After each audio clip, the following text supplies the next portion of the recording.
Salut tout le monde, et bienvenue à ce nouveau tutoriel. Moi c'est CynuxBridge. J'ai remarqué qu'il y avait beaucoup de personnes qui ne savent pas utiliser un shell ou encore, ne savent pas à quoi ça sert. Pour cette raison, j'ai décidé de vous faire ce tutoriel qui vous permettra de comprendre plus ou moins ce que c'est qu'un shell et ainsi que son fonctionnement. Pour commencer, nous allons essayer de le définir. Un shell est un script qui vous permet d'avoir l'accès graphique aux commandes d'un serveur. Pour ce tutoriel, je vais utiliser un site hébergé par un hébergeur gratuit, plus connu sur le nom de AlterVista. Le shell que j'utiliserai dans cette vidéo a été codé par GhostExploit, créateur de la Hacker School FR. Donc appartenant à celui-ci. Ce qui signifie que le shell est privé, et ne sera en aucun cas publié. Et comme vous pouvez le constater, il est protégé par un mot de passe. Ce qui permettra aussi d'éviter les scripts qui disent de profiter du travail des autres. Donc une fois le shell upload, vous aurez accès à tout. Et il vous permettra aussi d'avoir les privilèges d'admin. Il y a plusieurs types de defacement. Vous pouvez modifier le code source de la page, ce qui ne plairait pas à l'admin du site.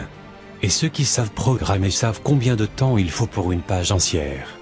Donc moi je conseille toujours d'upload votre page de deface. Et voici comment modifier le code source.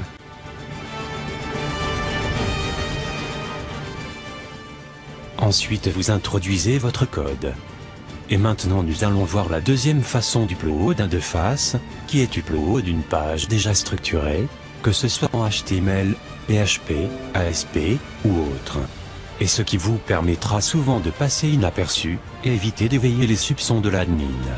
Vous cliquez sur Browse.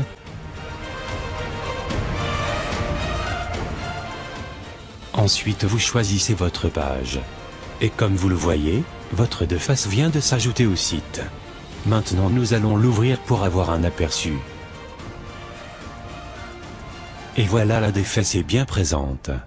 N'oubliez pas que pour retrouver l'URL de votre deface vous devez faire comme suit.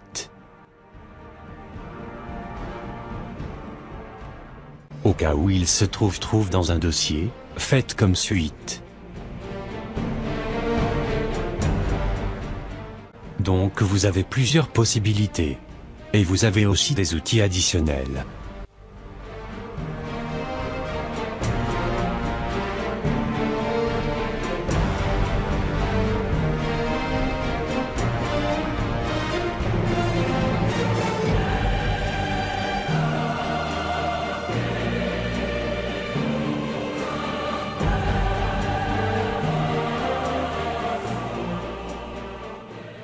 Pour supprimer votre shell, cliquez sur Self Remove.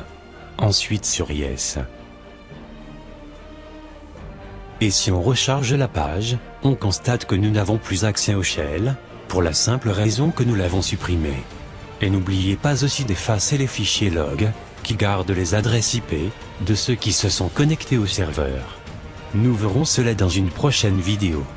C'est la fin de ce tutoriel. En espérant vous avoir aidé, je vous invite à visiter notre page Facebook, Twitter, YouTube, ou encore notre forum, et n'hésitez pas à vous abonner ou encore partager la vidéo.